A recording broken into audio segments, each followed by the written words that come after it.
Bien, estamos en una sección que he titulado El justo juicio de Dios. Estamos ya este es el quinto sermón de esta sección. Estamos en Romanos capítulo 3, versículos 15 al 18. Esa va a ser nuestra porción de estudio el día de hoy, Romanos 3, versículos 15 al 18. Dice: sus pies se apresuran para derramar sangre. Quebranto y desventura hay en sus caminos, y no conocieron camino de paz. No hay temor de Dios delante de sus ojos. En los pasados domingos hemos estado estudiando los cargos que se imputan a todo ser humano en su estado natural. En la primera parte de esta sección agotamos todo lo relacionado con el carácter del hombre, es decir, con su persona. Y vimos que el hombre, en primer lugar, es esclavo del pecado. No tiene esa libertad para poder agradar a Dios. En segundo lugar, es culpable ante la justicia divina. No hay justo, ni aun uno. Es ignorante a la verdad del evangelio también. Está totalmente incapacitado para hacer el bien.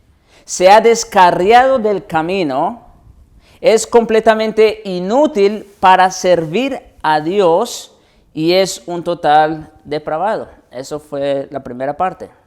En la segunda parte, que vimos hace 8 días, vimos cómo su carácter se expresa en las conversaciones también. Su garganta es un sepulcro abierto que revela su condición de muerte espiritual. Su lengua es mentirosa y engañosa por naturaleza. Debajo de sus labios hay veneno para hacer daño al prójimo. Y su boca está llena de maldición y amargura. El día de hoy, con la ayuda de Dios, veremos la conducta del hombre en su estado natural.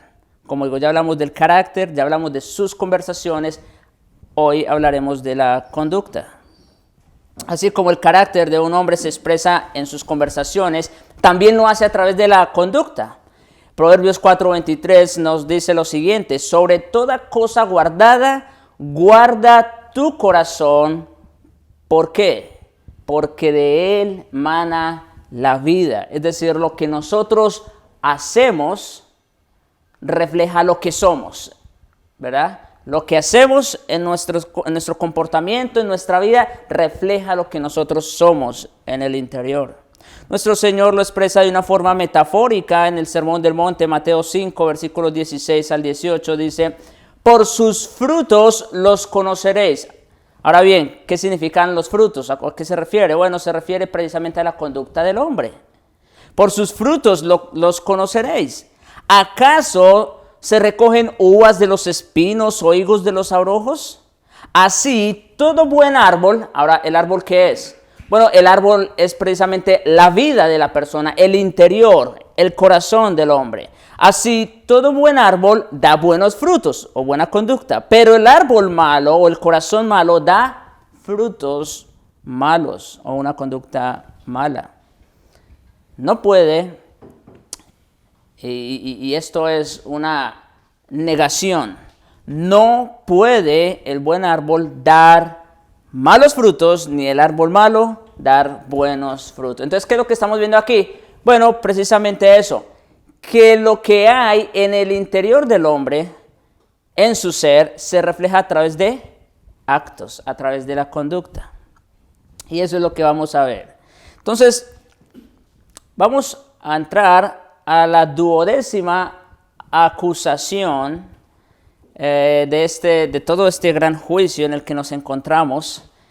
Está en el versículo 15. Dice: sus pies se apresuran para derramar sangre. Así que el 12º cargo es que los impíos tienen una tendencia homicida innata. ¿Sí? Dice: sus pies se apresuran para derramar sangre. El autor de Proverbios nos advierte en contra de estas personas diciendo, en Proverbios 1:16, porque sus pies corren hacia el mal.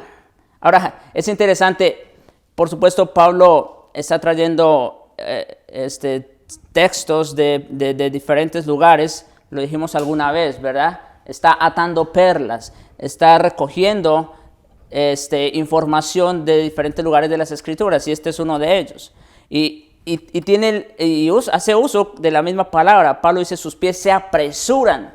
Proverbios dice, sus pies corren. O sea, es una inclinación innata en el hombre que matar al prójimo, hacer daño. Entonces dice Proverbios 1:16, porque sus pies corren hacia el mal y van presurosos, otra vez el mismo término, a derramar sangre. Esa tendencia innata homicida. Isaías dice lo mismo, en Isaías 59:7 dice, sus pies corren al mal. ¿Ven? Se apresuran para derramar la sangre inocente. Está usando exactamente la misma expresión el apóstol. Ok,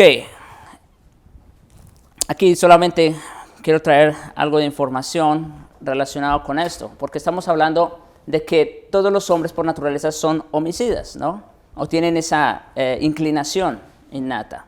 El canibalismo que todavía existe en algunas tribus primitivas y las ejecuciones masivas de civiles inocentes que han tenido lugar en muchos de nuestros países que nosotros conocemos, son apenas manifestaciones extremas de la disposición destructiva básica de la humanidad caída.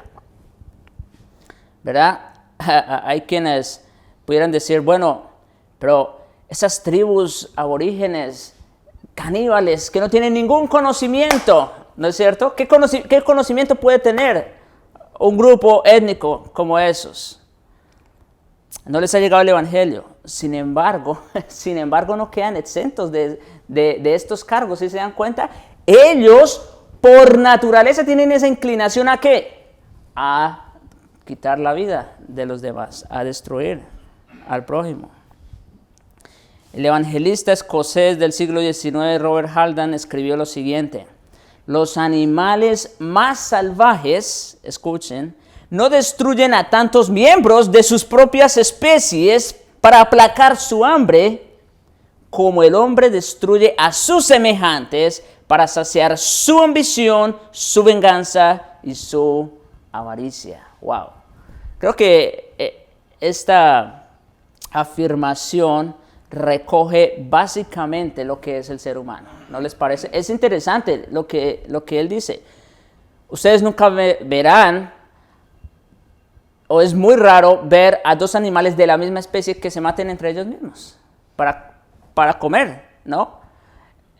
Ellos cazan a otras especies, eso es lo natural, pero no entre ellos mismos. Sin embargo, el hombre ataca a su propia especie con fines de lograr su ambición, su avaricia. Desde el mismo principio, esa raíz de envidia y venganza se hizo evidente en Caín, ¿no? Ustedes conocen la historia. Y solamente quiero resaltar esta oración que aparece allí en Génesis 4:5, donde dice, pero no miró con agrado a Caín y a la ofrenda suya. Sabemos que Caín y Abel los dos trajeron ofrenda. Y dice Dios que no miró con agrado a Caín y la ofrenda suya.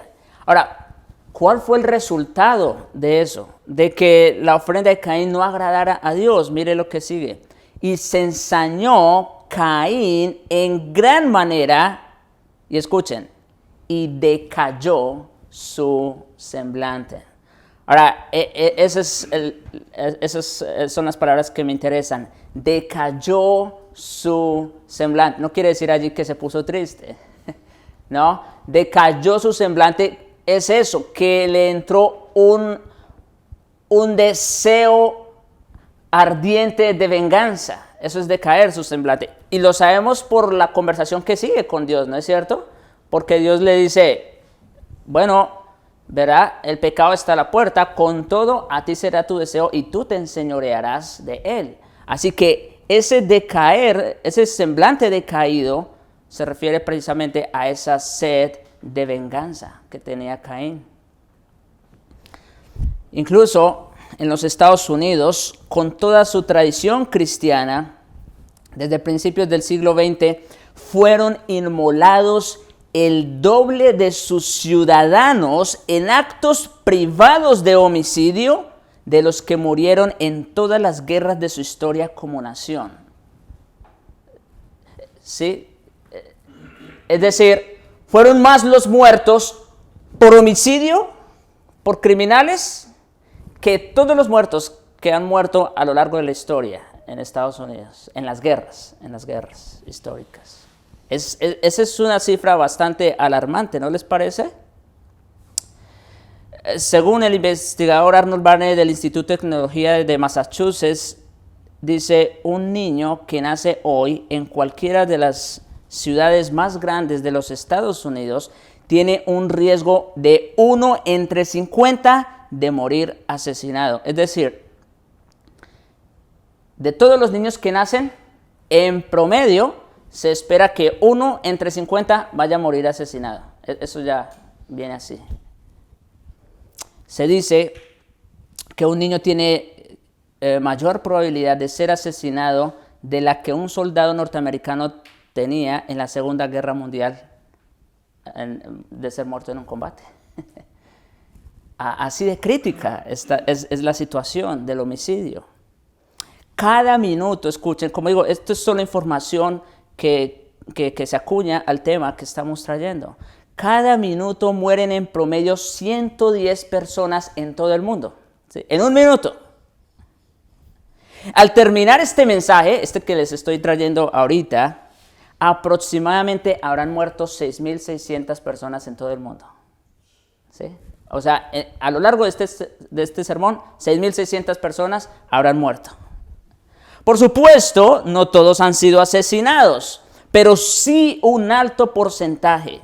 Y eso sin contar el número de abortos durante el mismo tiempo. Porque aquí en esas cifras no meten los abortos. Ahora, si metemos los abortos, ¿cuántas muertes son? ¿Se duplican? ¿Se triplican? En fin. Otra vez, quiero hacer énfasis en lo que Pablo y en lo que el salmista y en lo que Isaías dice. Sus pies se apresuran para derramar sangre. Eso está innato en el hombre. Viene con ese sello por naturaleza. Sus pies corren para el mal, se apresuran para derramar sangre. Obviamente, la mayor parte de las personas están lejos de poseer una brutalidad tan extremada, ¿es cierto? Pero todos los seres humanos somos asesinos en potencia. Esto quiero aclararlo bien. Quizás aquí alguien pudiera decir, o de los que nos están escuchando pudiera decir, no, eso yo ni lo he contemplado. La posibilidad de quitarle la vida a alguien, eso es algo extremo. Y sí, eso es algo extremo, por supuesto que sí. Sin embargo, escuchen, la única razón por la que no hemos asesinado a alguien es porque Dios nos guarda, eso por encima de todo, porque Dios nos guarda. Y precisamente porque Dios nos guarda, no hemos sido expuestos a una situación extrema. ¿Qué quiero decir con esto? Quiero decir que nosotros no hemos asesinado a alguien por la simple razón de que no hemos sido expuestos a una situación extrema, y esto por la gracia de Dios. Pero ¿qué tal si usted ve que a su hija la están violando? ¿O qué tal si usted está viendo que a uno de sus hijos los están torturando? ¿Usted se va a quedar con las manos quietas? Seguro que no, seguro que no. ¿Ven? No hemos sido puestos en ese tipo de situaciones únicamente porque el Señor nos guarda. De ahí, todos somos asesinos en potencia. Las Escrituras enseñan claramente que la semilla del homicidio es una entre una multitud de semillas de maldad que se encuentran universalmente en el corazón humano. Y es inevitable que esa semilla germine y dé fruto hasta cierto grado. Ok. En cierto modo, ok, podemos decir, yo no he matado y si el Señor me guarda, no creo que llegue a asesinar a alguien, ¿no es cierto? Está bien. Pero escuchen la correcta interpretación del sexto mandamiento. Porque esa era la misma posición, sí, de los judíos en tiempos de nuestro Señor, ¿recuerdan? Escuchen la correcta interpretación del sexto mandamiento para quienes, al igual que los judíos, creen que están libres de homicidio. Mire cómo dice nuestro Señor también en el Sermón del Monte, Mateo 5, versículos 21 y 22. Oísteis que fue dicho, ahora, ese oísteis, como lo dije cuando traje el Sermón del Monte, no se está refiriendo a lo que Dios dijo por medio de Moisés. No, ese oísteis se refiere a las enseñanzas de las tradiciones rabínicas, ¿sí? A lo que los fariseos enseñaban al pueblo. A eso se refiere oísteis. Dice, oísteis que fue dicho a los antiguos, no matarás, y cualquiera que matare será culpable de juicio. Entonces, bajo esa salvedad se escondían muchísimos, ¿no es cierto? Muchísimos de los judíos. Pues yo no he matado a nadie, así que no soy culpable de juicio, por lo menos por ese lado. Pero yo, dice Cristo. Ahora, eso es importante. Cristo ahora viene a darnos la correcta interpretación de ese mandamiento. Pero yo os digo que cualquiera que se enoje contra su hermano será culpable de juicio. Ellos decían, yo no he asesinado a alguien, así que no soy culpable de juicio. Cristo dice, cualquiera que se enoje contra su hermano será culpable de juicio. Y no solo eso, sigue añadiendo, cualquiera que le diga necio a su hermano será culpable ante el concilio. Y cualquiera que le diga fatuo quedará expuesto al infierno de fuego. Y esa palabra fatuo se deriva del latín fatus, que significa estúpido, tonto y delirante en sus afirmaciones. Ahora, yo no sé, pero ¿cuántas veces no hemos dicho palabras como estas a nuestro hermano, ¿no es cierto? O al prójimo. Pregunta: a la luz de esta correcta interpretación del sexto mandamiento, ¿quién de los hombres es impune? Como vemos, estas palabras de Cristo, a la luz de estas palabras, no se necesita quitarle la vida a otra persona para ser culpable de homicidio. No se necesita eso. Es suficiente con decir malas palabras o incluso tener malas intenciones. Punto. Decir malas palabras o tener malas intenciones es suficiente para que seas culpable de homicidio. Entonces, ese fue el 12º cargo, la 12ª acusación, homicidas. Pero en 13º lugar encontramos otra acusación, y es que son destructores y desventurados. Mire cómo dice el versículo 16. Quebranto y desventura hay en sus caminos. Sí, el 13º cargo formal y el segundo que se manifiesta en la conducta del hombre es su tendencia destructiva en general. No solo vemos aquí una acusación hacia el homicidio de manera específica, sino hacia un sentido de quebrantamiento o destrucción general. Ahora vamos a explicar eso. Suntrima, quebranto, es una palabra compuesta que denota la ruptura de algo en pedazos. Eso significa quebranto, la ruptura de algo en pedazos. Su destrucción completa y la devastación total que trae el pecado.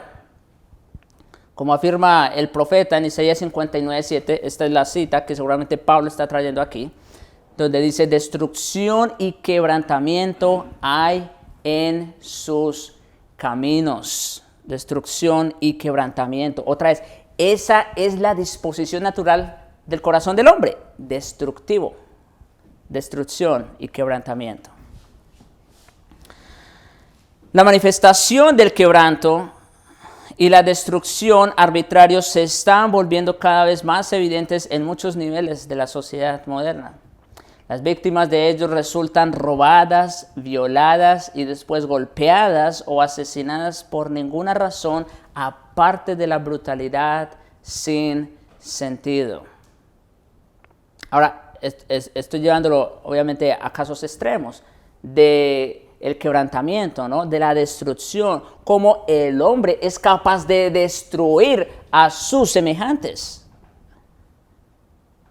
Pero no vayamos tan lejos. Los términos niños maltratados, esposas maltratadas, se han vuelto más comunes en nuestros tiempos, ¿no es cierto? Bueno, a la luz de lo que acabamos de ver, de hecho, con nuestro Señor Jesucristo, esa correcta interpretación del sexto mandamiento, cuando tú ofendes a alguien, estás destruyéndolo en alguna manera.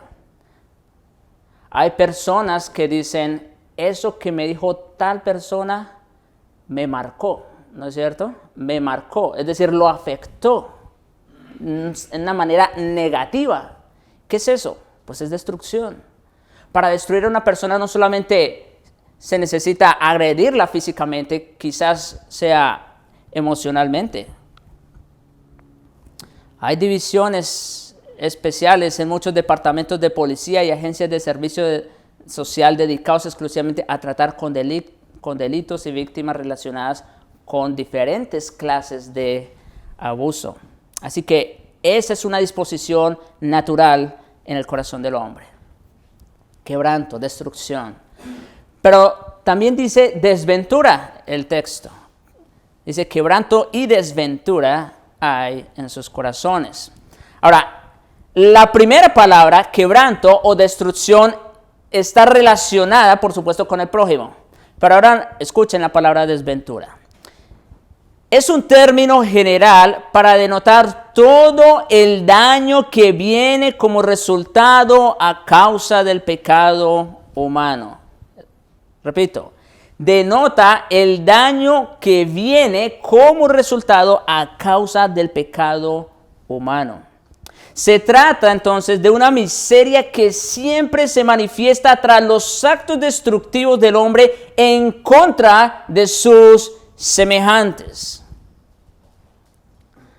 Hay personas que le hacen daño a alguien, que están tan acostumbrados a maltratar a las demás personas o incluso a asesinar personas, que pareciera que no les afecta, pero eso es negativo. En realidad sí les afecta, por más acostumbrados que estén, ¿sí? Sí les afecta. Ahora, si no son tan malos o perversos, como quiera, cuando una persona ofende a otra, por lo general, ¿qué viene después? Un cargo, ¿no es cierto? Un cargo de conciencia. Uy, se me fue la mano. ¿No les ha pasado? Seguro. Los quebrantos y la miseria ocasionados por el pecado siempre dejan tras sí una huella de dolor y angustia. Ahora, es interesante que en esta lista de acusaciones el Señor incluya esta desventura. Porque esta acusación como que desde ya nos va diciendo de qué se va a tratar el fin de todas estas personas, ¿no les parece? Esta acusación ya nos va dando luz acerca de cuál será el fin de estas personas. Si estas personas que matan a otros o que ofenden a otros sienten este tipo de cargos de conciencia, pues entonces lo que les espera será mucho peor, ¿no les parece? El salmista lo expresa así en el Salmo 25, versículo 3. Dice, ciertamente ninguno de cuantos esperan en ti será confundido. Serán avergonzados los que se rebelan sin causa. Así que todas las personas,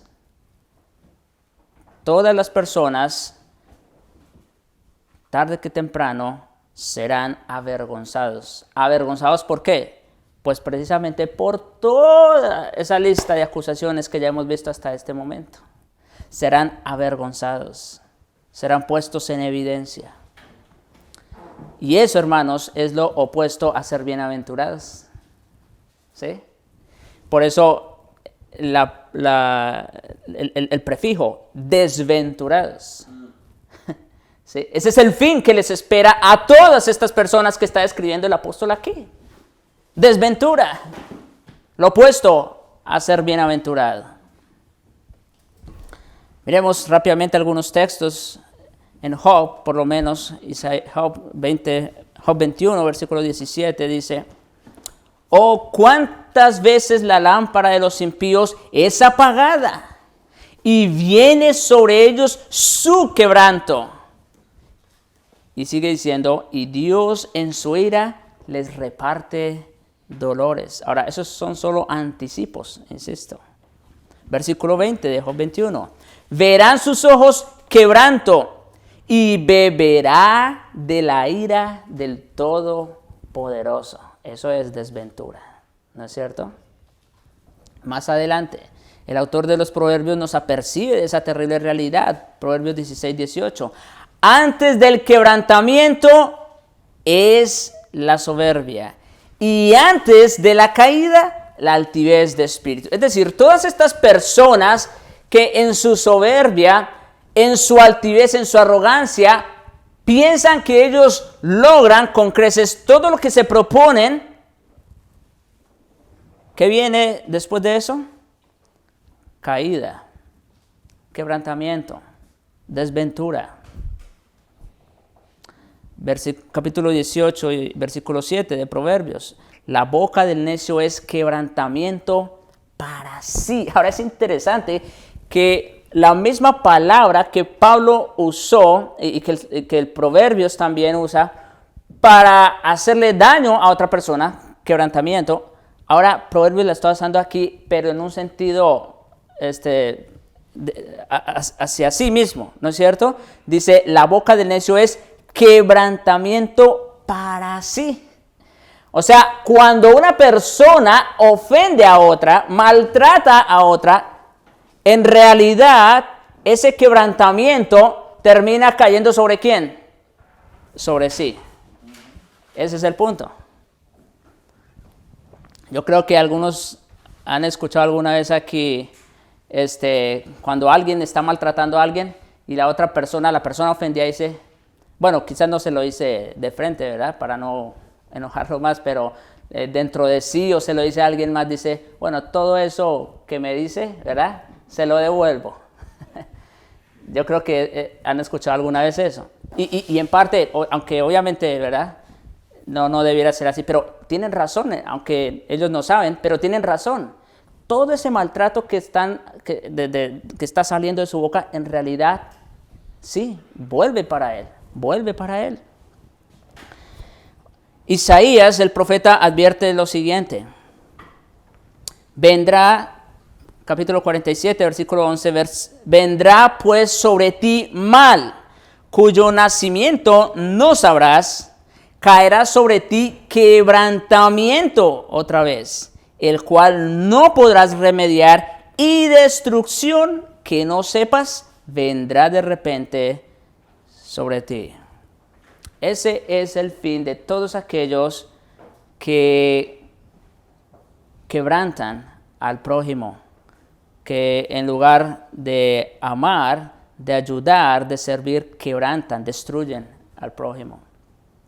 El hombre, en su intento de superarse a sí mismo, termina peor que las bestias del campo. Ya lo dije hace un momento, ¿no es cierto?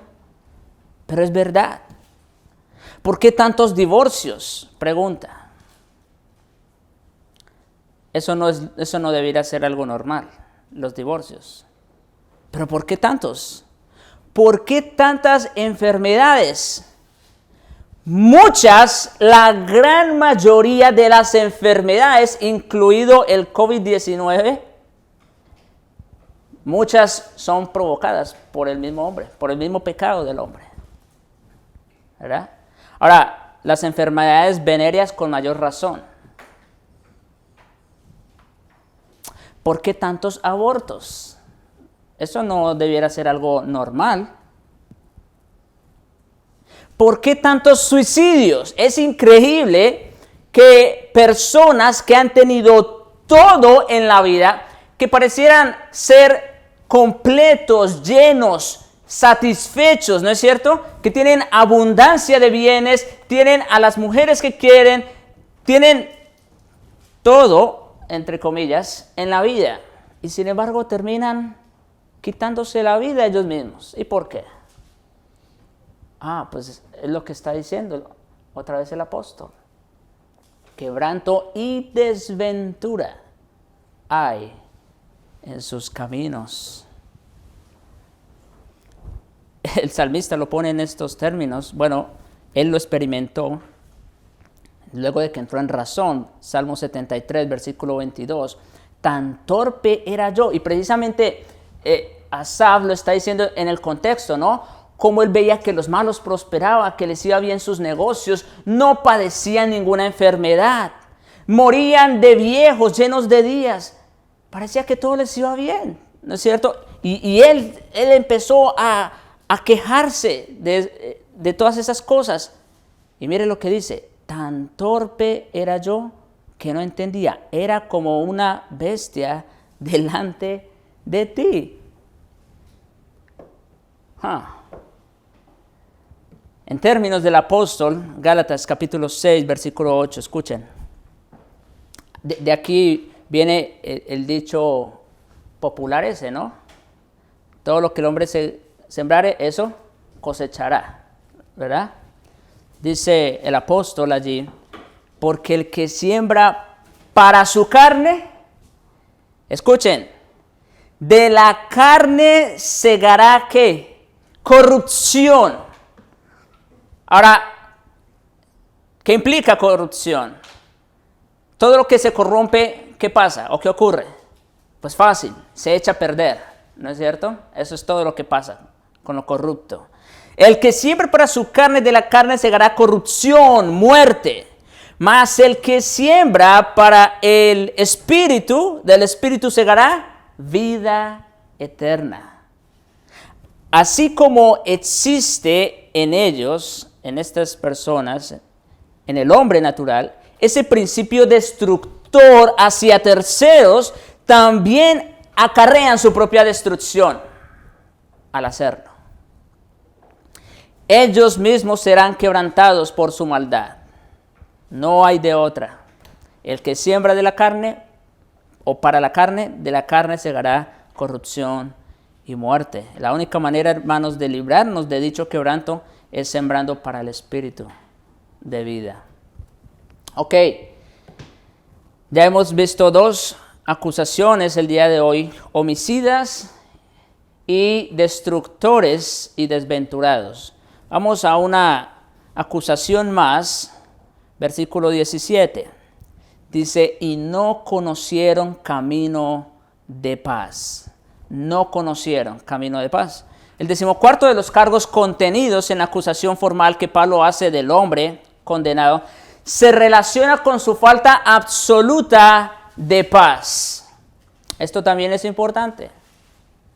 El apóstol no está hablando primariamente de la falta de paz interior, aunque ciertamente esa es una característica de la persona impía, como veremos.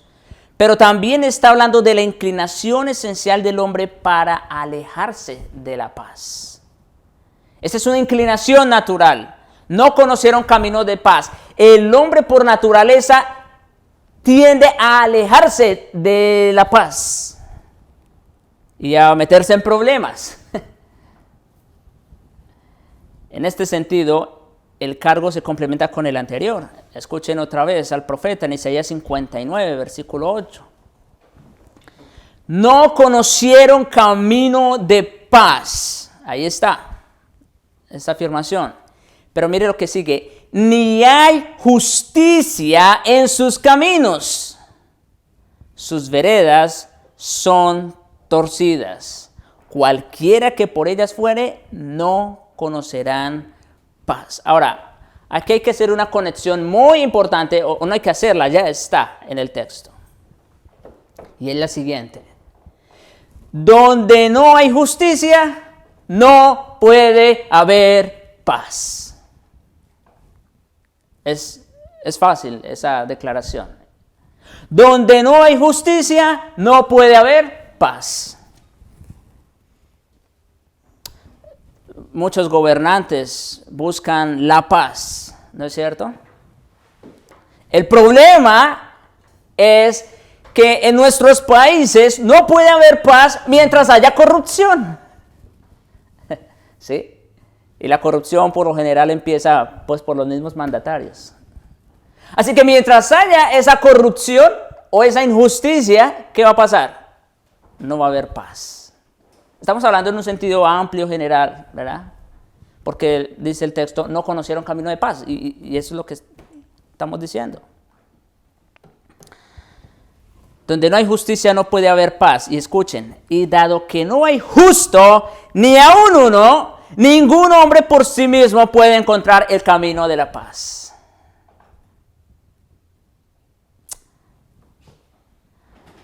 Así que, pregunta.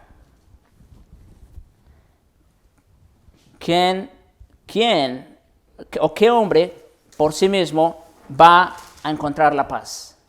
Ninguno.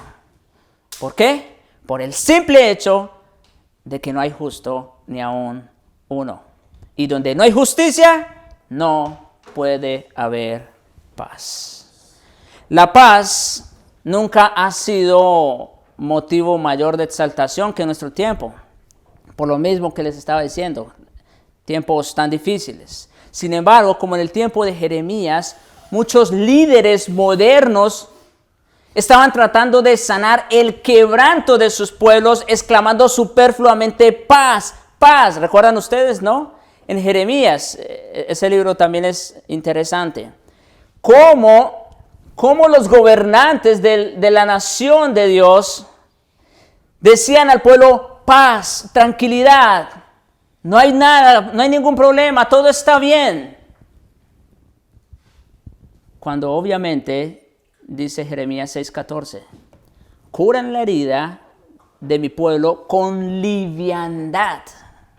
Esas palabras son livianas, son ligeras, no tienen peso, no tienen sentido. Diciendo paz, paz. ¿Y qué? Y no hay paz. Así que no importa lo que los mandatarios nos digan, de que todo anda bien, la economía va súper bien, ahora ya no tanto. Pero, ¿cuál es la realidad de todo? No hay paz. No hay paz. Y por medio de Isaías también dijo lo siguiente, 48, versículo 22. No hay paz para los malos, dijo Jehová.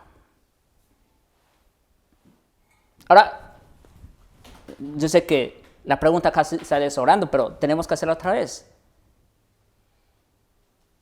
¿Cuántos hombres son malos? A la luz de todo lo que hemos visto en esta serie. Pues todos. Así que, ¿cuántos hombres pueden experimentar paz? Ninguno. Esa es la realidad a la que nos estamos exponiendo. O a la que el apóstol, por el Espíritu, nos está exponiendo. No puede haber paz por nuestros propios medios. Es imposible. La palabra de Dios ofrece abundancia de consejos e instrucciones sobre lo que se requiere para tener paz.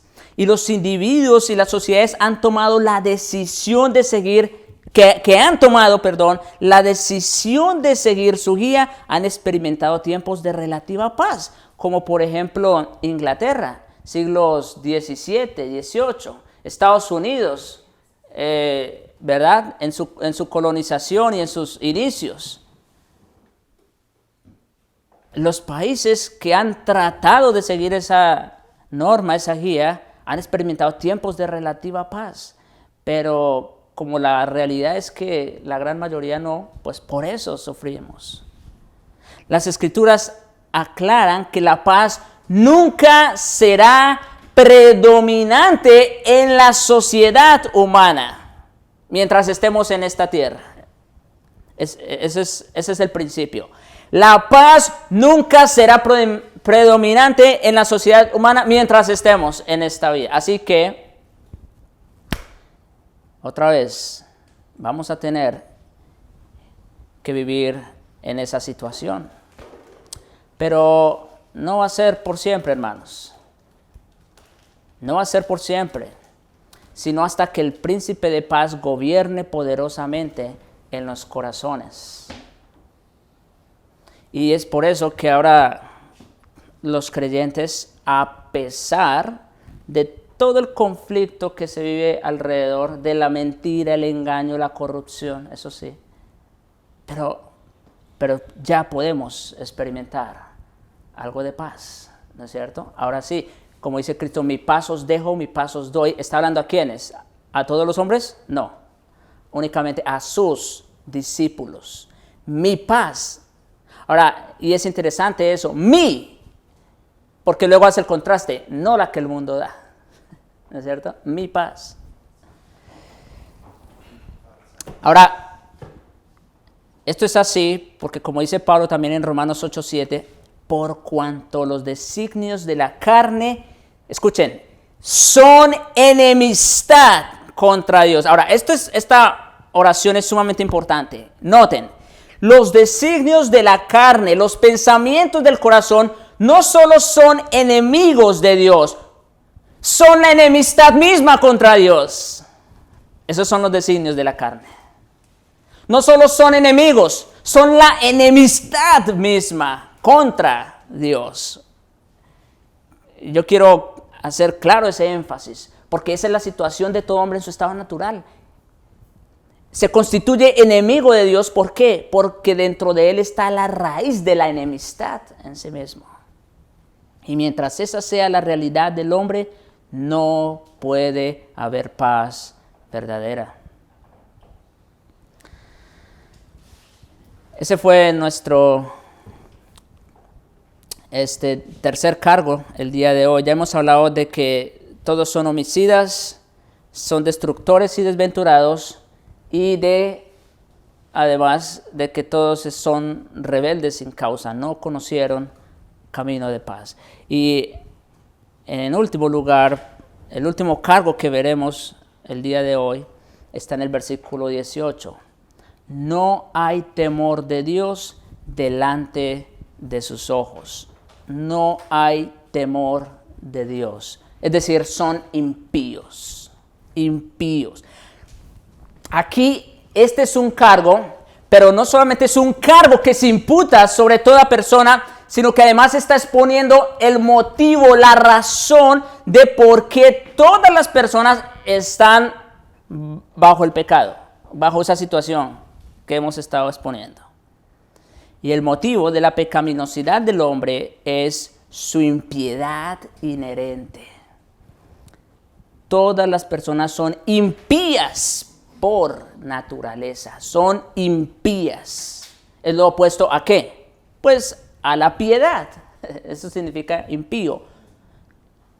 No hay temor de Dios delante de sus ojos. La condición básica de pecado propia de los hombres y de su muerte espiritual se hace evidente en el hecho de que para los no salvos no hay temor de Dios. El texto completo del Salmo 36 en el versículo 1 dice esto: la iniquidad del impío me dice al corazón, está diciendo el salmista. Escuchen, esto es importante. La iniquidad del impío, o sea, toda la maldad que yo puedo ver en los hombres, me dice al corazón, ¿qué cosa? No hay temor de Dios delante de sus ojos. Por eso se portan así, por eso viven así, por eso hablan así. Porque no hay temor de Dios delante de ellos. La razón principal de por qué el hombre en su estado natural no puede dejar su pecado es por su misma impiedad. Por esa razón no puede dejar el pecado. Eso es algo innato en él. Escuchen cómo sigue el texto del Salmo 36. Miremos versículos 2 al 4. Está en el mismo contexto.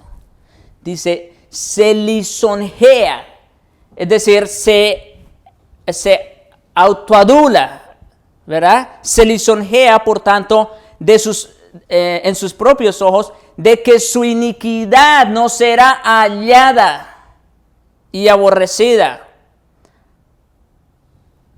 Ahora, ¿por qué creen que gran parte o la mayoría de los crímenes, violaciones y demás cosas atroces ocurren por lo general en horas de la noche, ¿no es cierto? Puede pasar, pero es muy difícil que en plena luz del día ocurra algo así. Por lo general ocurre ¿cuándo? En las noches. ¿Y por qué? O porque es más fácil ocultarse, ¿no es cierto? Es más fácil escapar. ¿Sí? Es lo que está diciendo el texto aquí. Se lisonjea.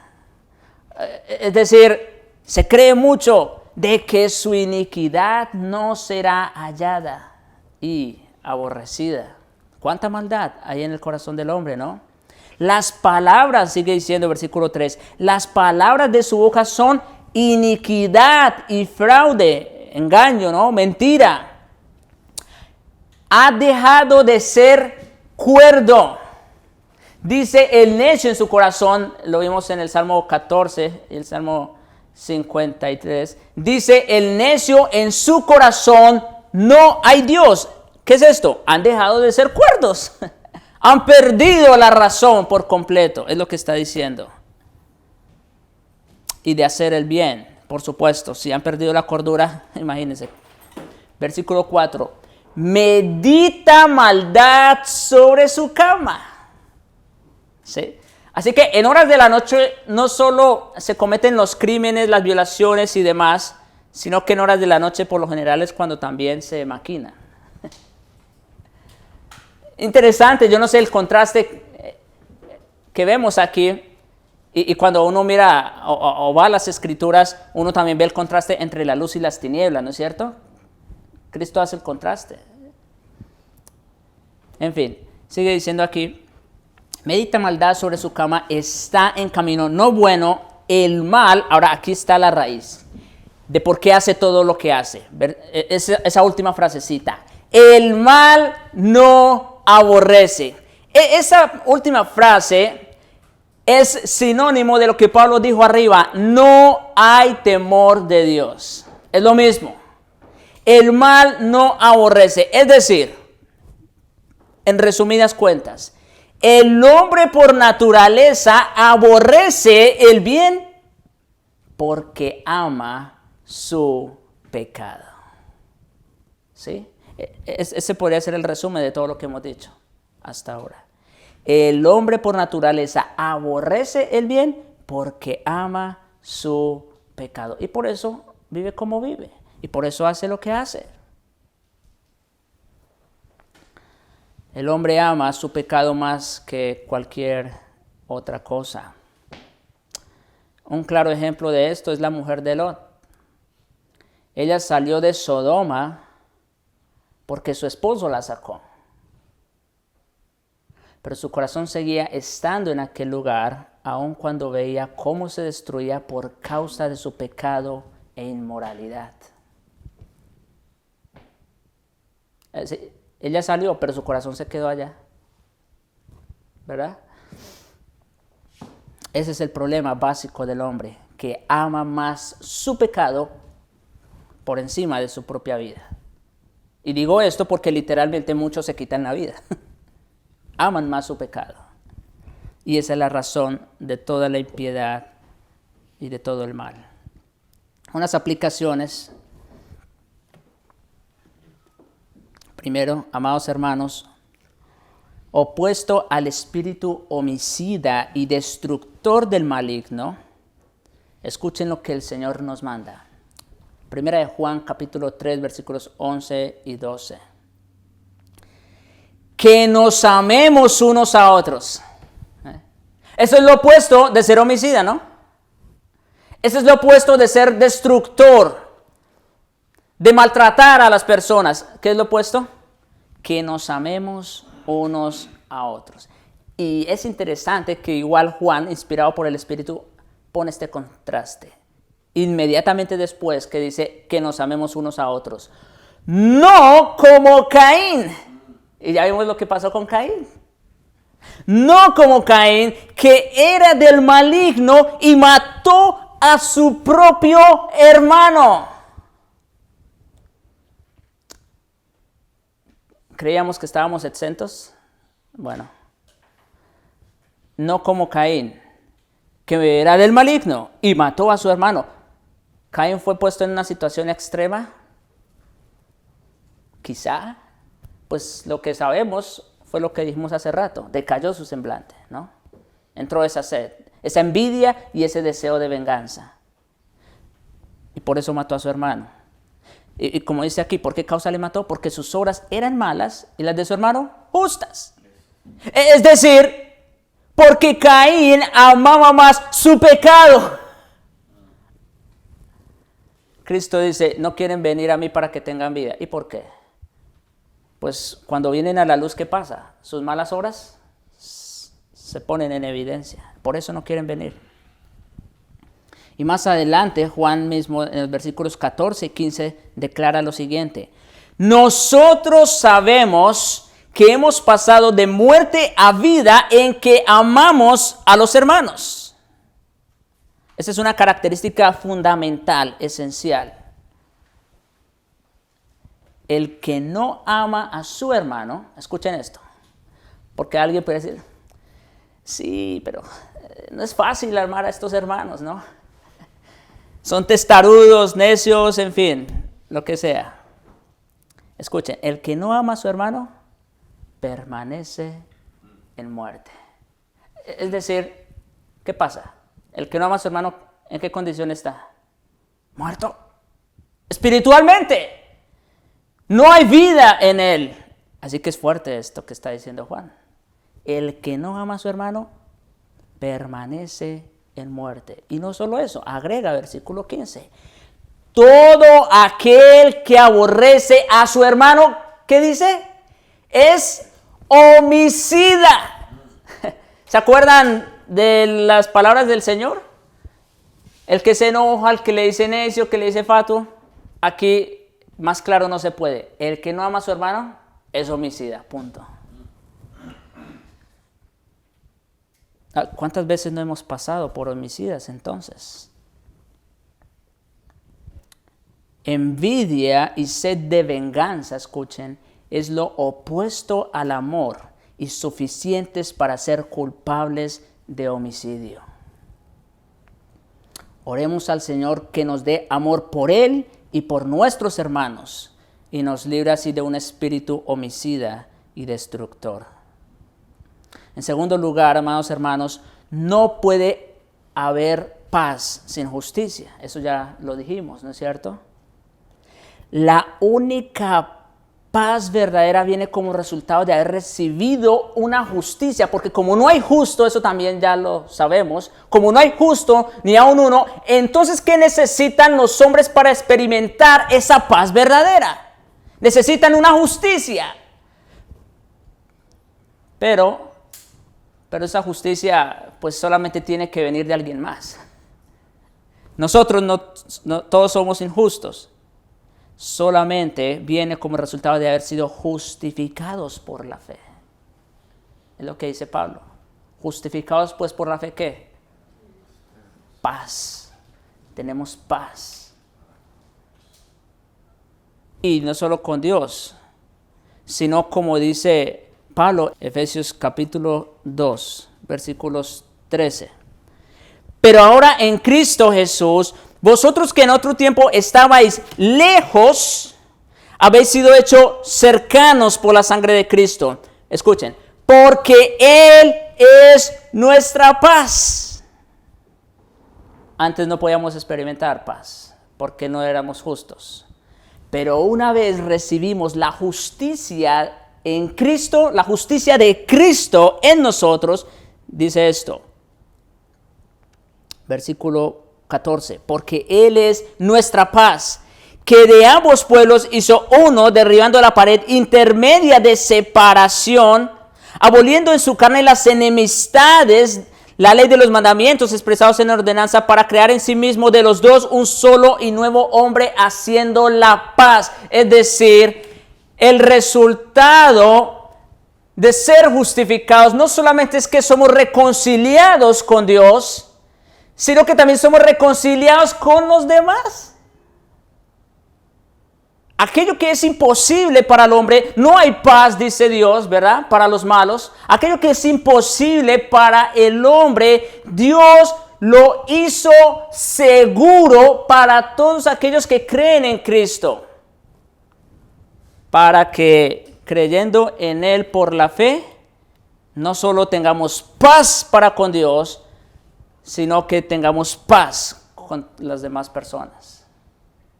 Aquí, por supuesto, está hablando de Israel y de los gentiles, de los judíos y los gentiles. Pero sabemos que en un sentido más amplio se aplica en cualquier contexto. Dice, y mediante la cruz reconciliar con Dios a ambos en un solo cuerpo, matando en ella las enemistades. Cristo en la cruz mató la enemistad. Pablo dijo, no conocieron camino de paz. Esa es su disposición natural.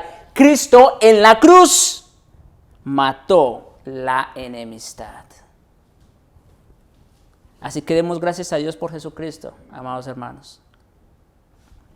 Solo Cristo pudo reconciliarnos con Dios y hacernos pacificadores.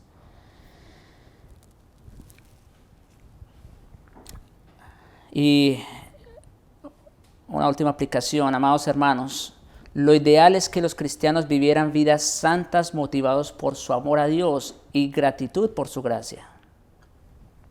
Pero con cierta frecuencia se requiere el rigor divino y el dolor para sacar a los creyentes del pecado en el que han caído o para que el prospecto del castigo los mantenga alejados para no caer en él desde un principio. Y yo creo que algunos también han experimentado la mano de Dios en ese sentido, ¿no es cierto? Como cuando somos necios, persistimos en un pecado, Dios tiene que intervenir con mano fuerte. Mire cómo dice Proverbios 16, versículo 6, con misericordia y verdad se corrige el pecado. Otra vez, nuestro amor, nuestra gratitud a Dios por lo que Él ha hecho en Cristo por nosotros, debería ser más que suficiente para que viviéramos vidas santas y de piedad, para que viviéramos en obediencia a Él. Con misericordia y verdad se corrige el pecado. Pero cuando no es así, ¿qué pasa? Sigue diciendo el proverbio, con el temor de Jehová los hombres se apartan del mal. Entonces Dios tiene que intervenir. Hay dos elementos en la corrección del pecado del creyente, hermanos. Primero, la misericordia y la verdad, lo cual debiera ser suficiente para mantenernos alejados del pecado. Pero cuando por la dureza de nuestro corazón seguimos en pecado, entonces el temor de Jehová entra en operación. Y ya con esto terminamos. Hebreos capítulo 12. Hebreos capítulo 12, versículos 4 en adelante. Porque aún no habéis resistido hasta la sangre combatiendo contra el pecado. ¿De qué está hablando? Pues de eso precisamente, de la lucha contra el pecado. Y miren cómo debiéramos resistir al pecado. Porque aún no habéis resistido ¿hasta qué? Hasta la sangre.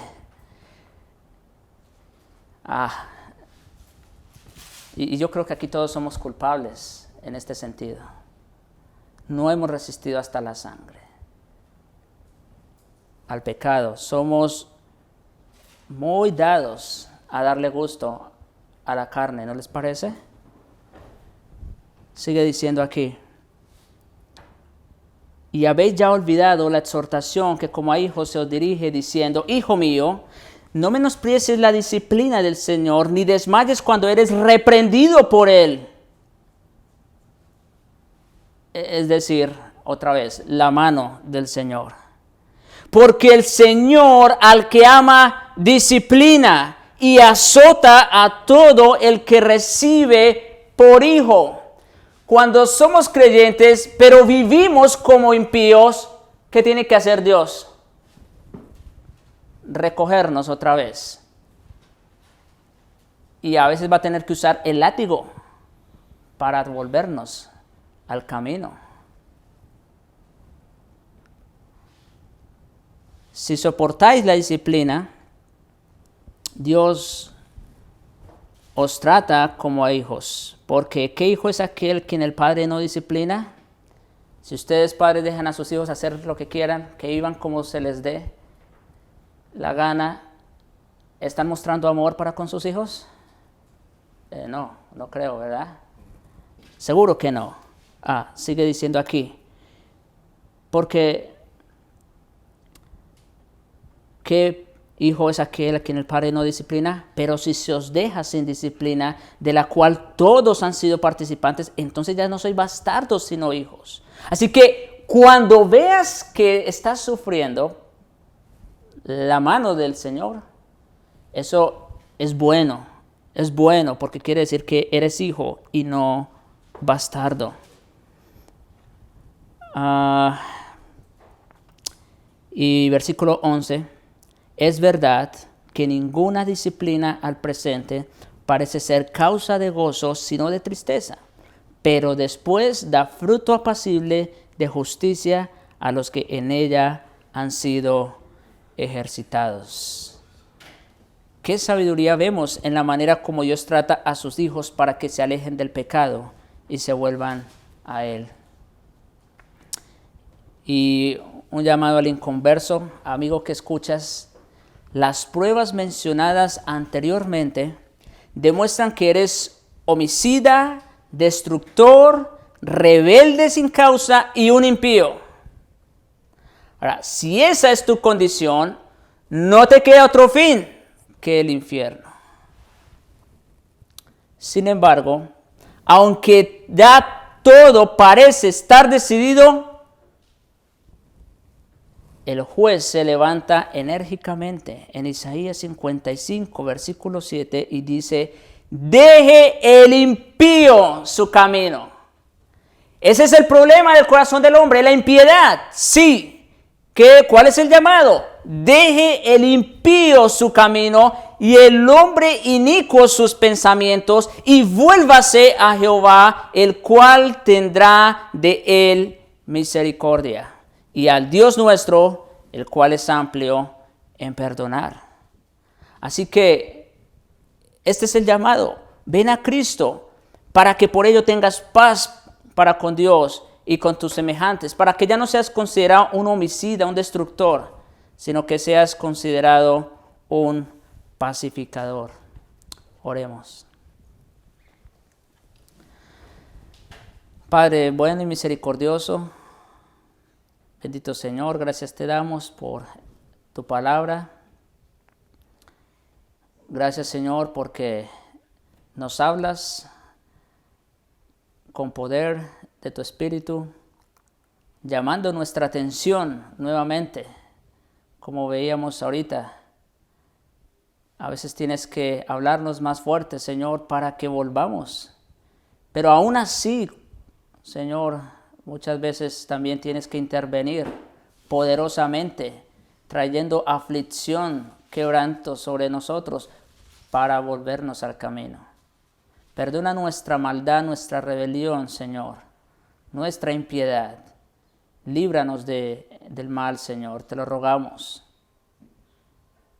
Y también, Señor, te damos gracias porque en Cristo ya no somos tus enemigos, ahora somos tus amigos. Y en Cristo, Señor, ahora ya no somos homicidas y destructores, sino que somos pacificadores. Y esto únicamente en virtud de la obra de Cristo. Y te ruego para todos aquellos que aún están sin Él, para que no esperen más, para que vengan a Cristo en arrepentimiento y fe. Te lo rogamos, Señor, en Jesucristo y para su gloria. Amén.